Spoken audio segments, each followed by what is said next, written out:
Shalom saudaraku, selamat pagi. Kita akan membaca kembali Kejadian pasal 43 dari ayat 1 sampai 34 dalam acara BLC, Bible Lover Club, yaitu membaca Alkitab secara teratur dari kitab Kejadian sampai Wahyu tamat. Saudaraku, dengan saya Pendeta Deborah Dumasi Sianipar Tambunan dari CBM Christ Bride Ministry, bersama dengan saudara mari kita berdoa. Terima kasih Bapa, di pagi ini kami sudah siap menerima firman kebenaran dari Engkau. Taruhkanlah firman-Mu dan ukirkan di hati kami, supaya kami mampu hidup menurut kehendak-Mu. Kami sambut firman-Mu dalam nama Tuhan Yesus. Mari yang percaya katakan amin. Saudaraku, saya ulang sekali lagi pembacaan dari kitab Kejadian pasal 43 ayat 1 sampai 34. Judul perikop: saudara-saudara Yusuf pergi ke Mesir untuk kedua kalinya. Ayat 1. Tetapi hebat sekali kelaparan di negeri itu. 2. Dan setelah gandum yang dibawa mereka dari Mesir habis dimakan, berkatalah ayah mereka, pergilah pula membeli sedikit bahan makanan untuk kita. Lalu Yehuda menjawabnya, orang itu telah memperingatkan kami dengan sungguh-sungguh, kamu tidak boleh melihat mukaku jika adikmu itu tidak ada bersama-sama dengan kamu. 4. Jika engkau mau membiarkan adik kami pergi bersama-sama dengan kami, maka kami mau pergi ke sana dan membeli bahan makanan bagi kamu. 5. Tetapi jika engkau tidak mau membiarkan dia pergi, maka kami tidak akan pergi ke sana, sebab orang itu telah berkata kepada kami, kamu tidak boleh melihat mukaku jika adikmu itu tidak ada bersama-sama dengan kamu. 6. Lalu berkatalah Israel, mengapa kamu mendatangkan malapetaka kepadaku dengan memberitahukan kepada orang itu bahwa masih ada adikmu seorang? Jawab mereka, orang itu telah menanyai kami dengan seksama tentang kami sendiri dan tentang sanak saudara kita. Masih hidupkah ayahmu? Adakah adikmu lagi? Dan kami telah memberitahukan semuanya kepadanya seperti yang sebenarnya. Bagaimana kami dapat menduga bahwa ia akan berkata, bawalah kemari adikmu itu?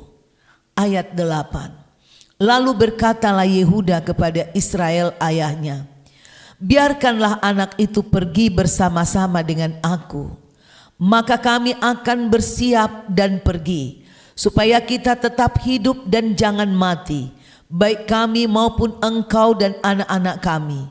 9. Akulah yang menanggung dia. Engkau boleh menuntut dia daripadaku jika aku tidak membawa dia kepadamu dan menempatkan dia di depanmu.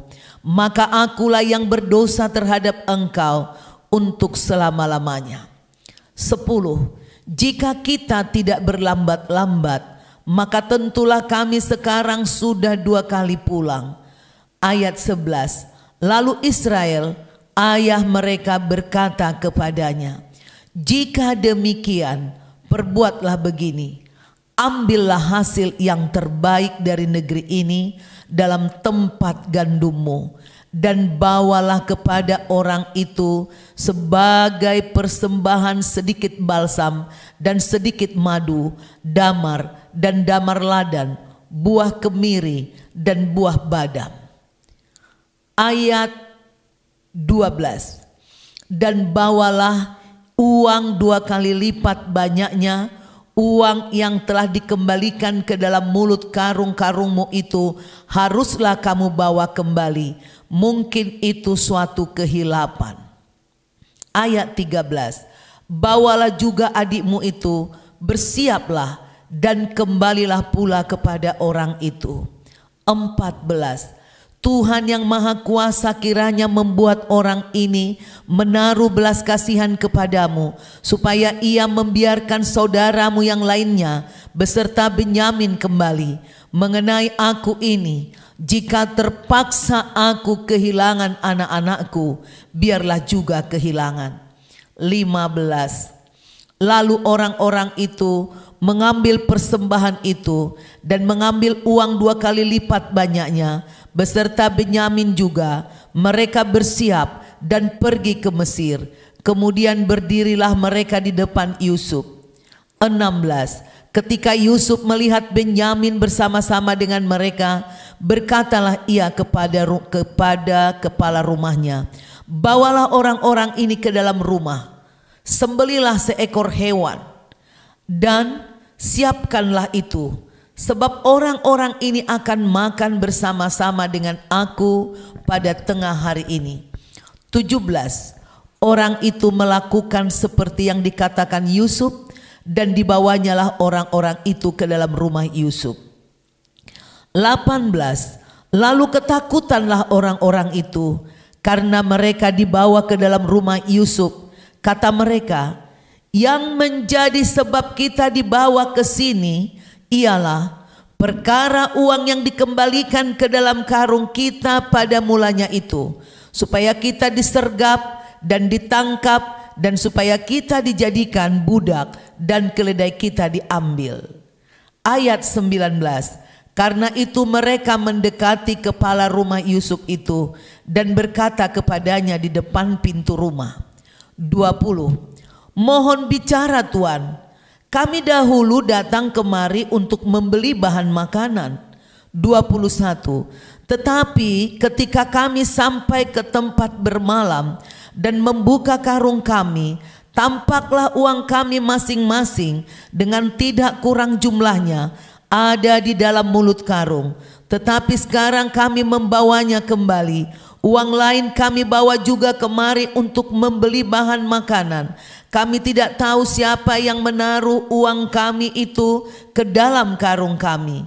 23. Tetapi jawabnya, tenang sajalah, jangan takut. Tuhanmu dan Tuhan Bapamu telah memberikan kepadamu harta terpendam dalam karungmu.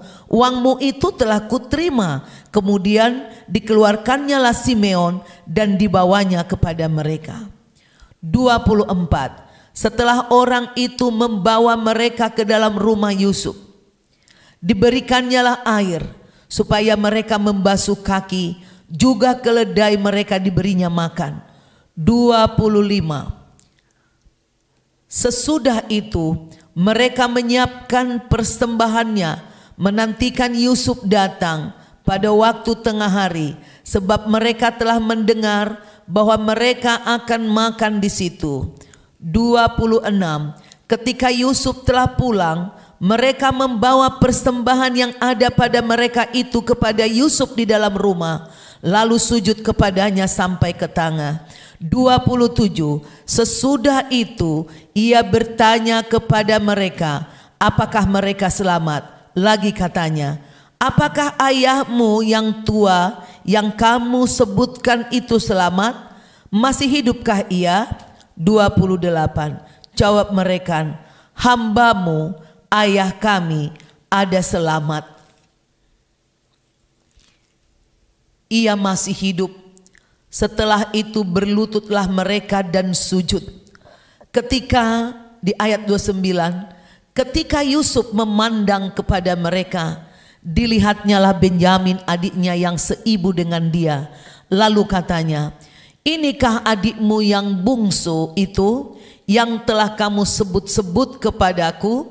Lagi katanya, Tuhan kiranya memberikan kasih karunia kepadamu anakku. 30. Lalu segeralah Yusuf pergi dari situ, sebab hatinya sangat terharu merindukan adiknya itu, dan dicarinyalah tempat untuk menangis. Ia masuk ke dalam kamar lalu menangis di situ. 31. Sesudah itu dibasuhnyalah mukanya dan ia tampil keluar. Ia menahan hatinya dan berkata, hidangkan makanan. 32. Lalu dihidangkanlah makanan bagi Yusuf tersendiri, bagi saudara-saudaranya tersendiri, dan bagi orang-orang Mesir yang bersama-sama makan dengan mereka itu tersendiri.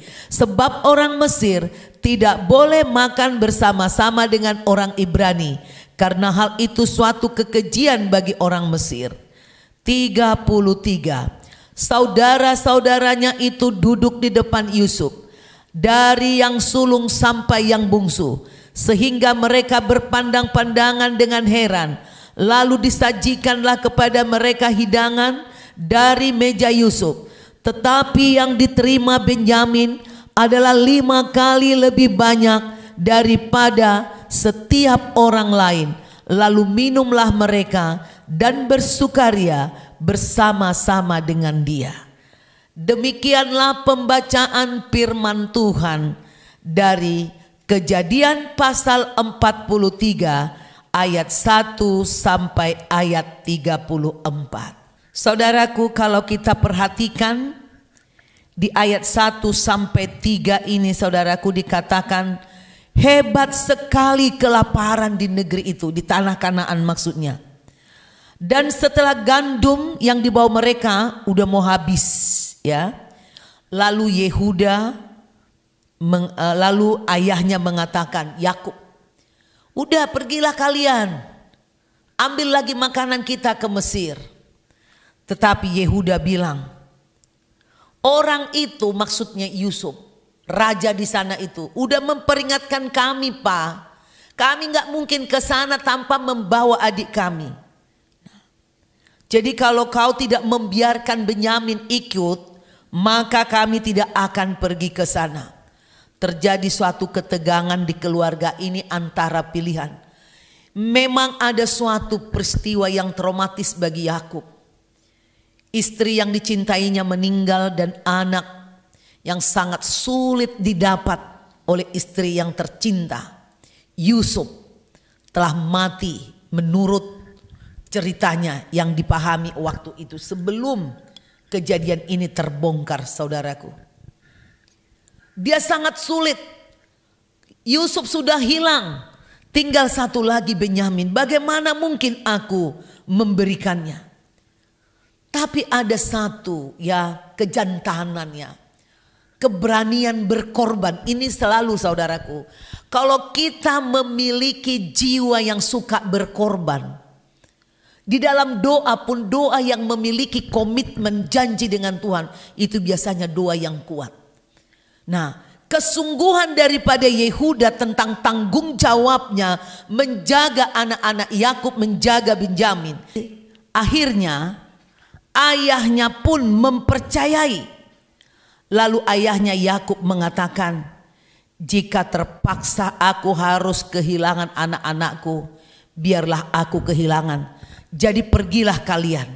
Nah, Yakub akhirnya meminta anak-anaknya kembali ke Mesir, mengambil bahan makanan, walau dengan sangat berat hati melepaskan Benyamin dibawa mereka. Karena itulah syarat yang diminta Yusuf kalau mereka mau menghadap kepada Yusuf. Saudara-saudara Yusuf, kita lihat, saudaraku, iri hati di sebelumnya ceritanya kepada Yusuf, di mana Yusuf mendapatkan banyak keistimewaan baik dari ayahnya. Sekarang kita melihat setelah mereka sampai di Mesir, mereka seakan-akan dipermainkan. Ya, dipermainkan. Sebenarnya tujuannya adalah ingin melihat kedalaman isi hati para saudaranya ini. Apakah mereka masih orang yang iri hati atau tidak? Tapi terpujilah Tuhan, ternyata mereka sudah berubah. Tuhan menghendaki perubahan yang sejati, pertobatan yang sejati dari anak-anaknya. Tuhan tidak mau pertobatan kita itu sebentar naik, sebentar turun, mengikuti situasi, tergantung situasi dan kondisi. Kita dikehendaki Tuhan memiliki suatu disiplin terhadap diri sendiri agar kita bisa mencapai level iman yang lebih tinggi, ya, melawan keinginan daging, ya. Itu memang bukan hal mudah. Kita bisa diminta pertolongan Roh Kudus agar kita mampu melakukan pertobatan sejati, memutus kebiasaan dosa dalam diri kita.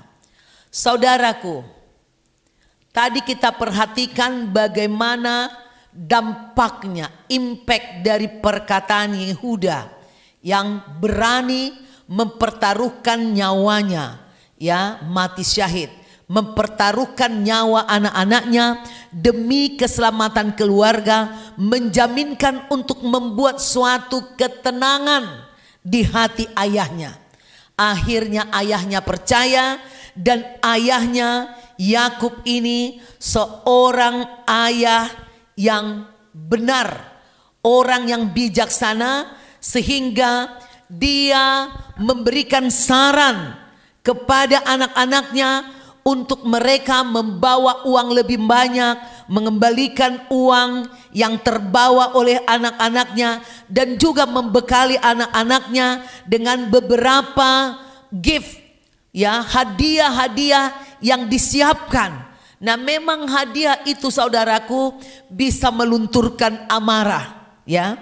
Yakub sesungguhnya tidak pernah tahu bahwa bencana kelaparan yang ada pada saat itu dipakai Tuhan untuk bisa masuk dalam rencana Tuhan.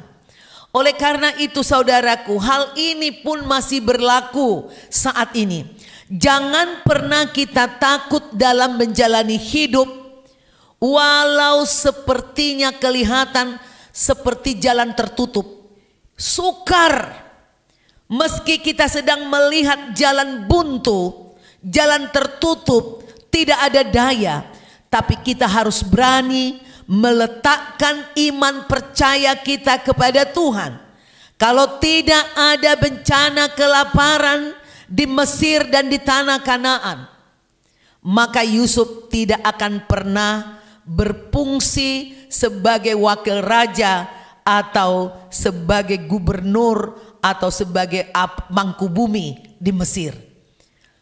Kalau tidak ada bencana kelaparan di tanah Kanaan, maka Yakub dan anak-anaknya akan tenang-tenang aja, tidak akan pernah pergi ke Mesir, tidak akan pernah bertemu dengan Yusuf lagi.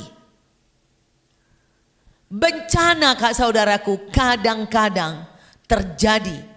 Mungkin disebabkan oleh kelalaian manusia, dosa manusia, atau kuasa kegelapan. Tetapi Tuhan mampu, ya, mengkreasi segala situasi untuk kebaikan manusia. Ada hal yang dirahasiakan Tuhan di balik semua bencana, kesulitan dan kesukaran itu. Yakub tahu resiko bila tidak kasih Benyamin ikut ke Mesir, maka sebagai kepala keluarga yang bijak, dia tahu bahwa mereka akan mati kelaparan. Ia mengatur, ia mempersiapkan, ia menyerahkan kepada Tuhan dengan mengucapkan doa untuk perlindungan bagi anak-anaknya yang berangkat. Banyak, saudaraku, orang minta sesuatu kepada Tuhan tapi tidak melakukan persiapan untuk mendapatkan hasil yang baik. Dan seringkali, saudaraku, ketika kita berdoa kepada Tuhan, Tuhan menjawab berbeda daripada apa yang kita inginkan. Kita harus siapkan hati kita menerima. Bukan berarti doa kita gagal. Hasil yang kita terima berbeda, bukan berarti doa kita gagal. Tapi Tuhan sedang merancang yang lebih baik bagi kita. Saudaraku, kalau kita baca Amsal 3 ayat 5 sampai 6,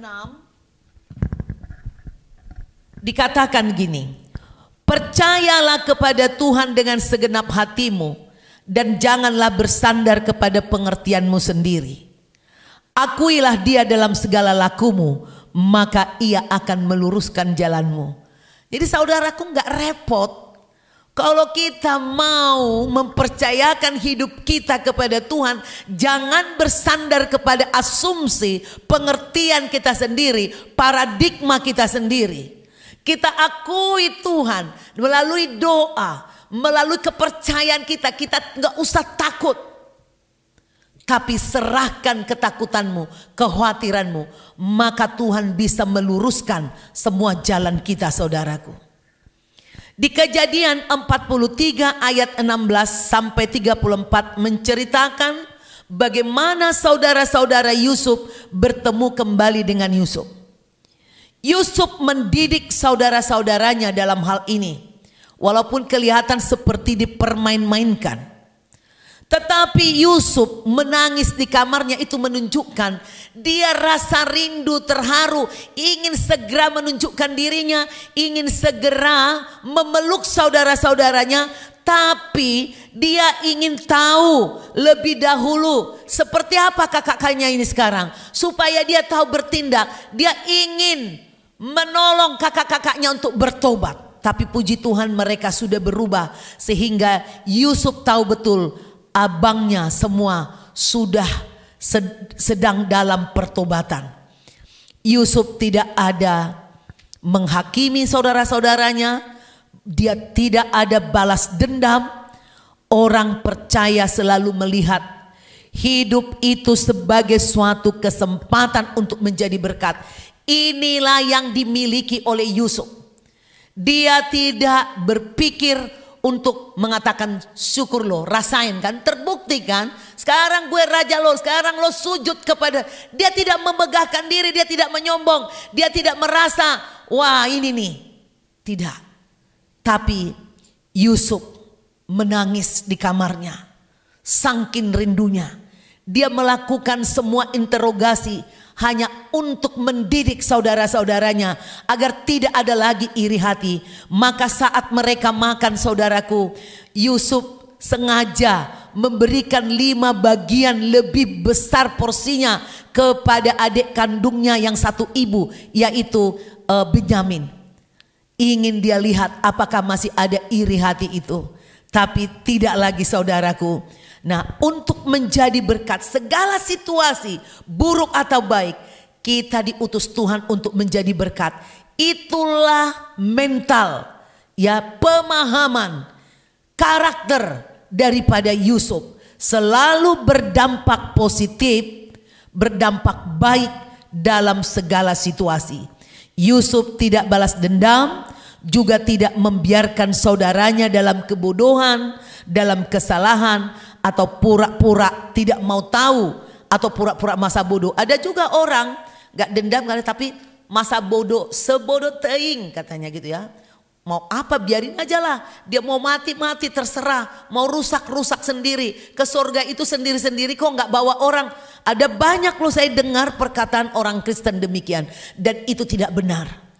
Orang Kristen harus peduli keselamatan keluarganya, harus berdoa untuk keluarganya agar keluarganya bertobat. Bila ada sesuatu yang tidak baik di dalam keluarganya, harus berupaya memberikan dukungan atau tujuan nasihat, tujuan pertobatan. Saudaraku, kita melihat karakter daripada Yusuf yang luar biasa. Di penjara pun dia dipercaya mengurus tahanan. Mengurus tahanan, saya yakin bukan hanya soal kasih makan dan minum, tapi dia dipercaya juga untuk mendidik tahanan lainnya. Seorang yang memiliki karakter yang benar dan baik, dimanapun dia akan muncul menjadi seorang pemimpin yang akan dipercayai untuk menolong orang lain, mendidik orang lain. Bukan soal banyak uang atau tidak, tapi karakter itu memiliki magnet untuk mampu memimpin orang lain. Bila saudara saat ini sedang melihat saudara-saudaramu hidup di dalam dosa, keluargamu dalam keadaan kacau, saudara bisa berdoa kepada Tuhan, memohon kemampuan agar kita diberi kekuatan mengasihi saudara kita, mendidik saudara kita, diawali dari doa dan perbuatan-perbuatan yang baik. Demikianlah saudaraku rema yang bisa saya bagikan dari kitab Kejadian 43 ayat 1 sampai 34. Mari kita berdoa. Terima kasih Bapa, karena Engkau masih memelihara hidup kami. Maka kami mengucap syukur meski sudah 2 tahun berjalan COVID, tapi Engkau masih menyediakan segala sandang pangan bagi kami, keluarga kami, dan bagi gerejamu dan bangsa kami. Kami mengucap syukur, berkati pemerintah kami, berkati masyarakat pelaku usaha, agar segala kebutuhan masyarakat dalam sandang pangan tercukupi melimpah, kami swasembada pangan. Berkati pertanian di negeri kami, berkati perkebunan, peternakan, perikanan. Tuhan tolong pemerintah kami mengatur sehingga di semua daerah mudah didapatkan kebutuhan-kebutuhan primer, segala sesuatu yang dibutuhkan masyarakat dalam kehidupan. Tuhan, kami minta ampun jika kami pernah disakiti orang dan kami dendam dan sakit hati. Tuhan, jamah hati kami, sembuhkan, jauhkan Tuhan dari luka batin, dari kepahitan. Mampukan kami mengasihi mereka. Kami berkati semua saudara kami, orang-orang yang pernah menyakiti kami. Kami ampuni mereka, kami berkati mereka. Dan pakai kami kesempatan untuk menjadi berkat bagi mereka. Berkat bagi saudara kami, bagi keluarga, anak ayah ibu kami, anak ayah ibu bertua kami, anak keturunan nenek moyang kami. Diberkatilah Tuhan. Hari ini kami mau berangkat bekerja, mempersiapkan diri untuk beraktivitas sepanjang hari. Kami serahkan semua anak-anak-Mu, berkati dan lindungi di jalan. Kami tolak roh celaka, roh maut menabrak dan kami tolak kutuk kelaparan, ketelanjangan, kutuk perkelahian di dalam keluarga kami. Tuhan memberi damai sejahtera, hati yang saling mengampuni, hati yang selalu melihat segala sesuatu di dalam Tuhan. Kami boleh menjadi berkat. Kami tidak menjadi batu sandungan, kami tidak menjadi racun, tidak menjadi benalu, tidak menjadi sampah masyarakat. Tuhan memberkati kami kuat, sehat, berdampak positif, menjadi berkat di tengah-tengah bangsa kami, tengah-tengah keluarga dan gerejamu. Dalam nama Tuhan Yesus, haleluya, amin. Saudaraku, demikian pembacaan kitab Kejadian 43 ayat 1 sampai 34. Saudara silahkan saudara baca kembali berulang-ulang, dengarkan dan tonton kembali di YouTube dengan mengklik CBM 7 TV atau CBM 7 TV. Saudara kalau sudah buka, saudara like, saudara subscribe bagi yang belum, dan saudara komen sebisanya. Setelah saudara komen, kirimkan ke berbagai orang. Saudaraku, isinya luar biasa, supaya engkau juga beroleh bagian di kerajaan sorga, bahwa engkau sudah menjalankan amanat agung dengan membagikan firman ini kepada banyak orang. Tuhan Yesus memberkati saudara. God bless you.